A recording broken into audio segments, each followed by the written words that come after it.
Ve farklı bir şey yapmak istedim. 2000 watt motorumuza 2000 watt beyin, ama bunlar modifiyeli arkadaşlar. Motor modifiyelidir. 2000 artı yani. İstediğin gibi yürütebilirsin bunu.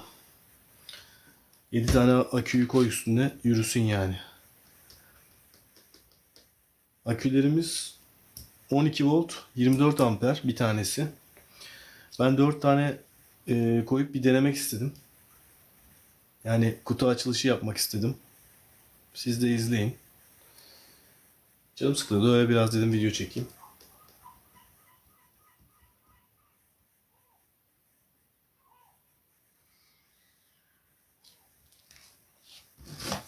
Farklı projeler görmek istiyorsanız videolarımı beğenin.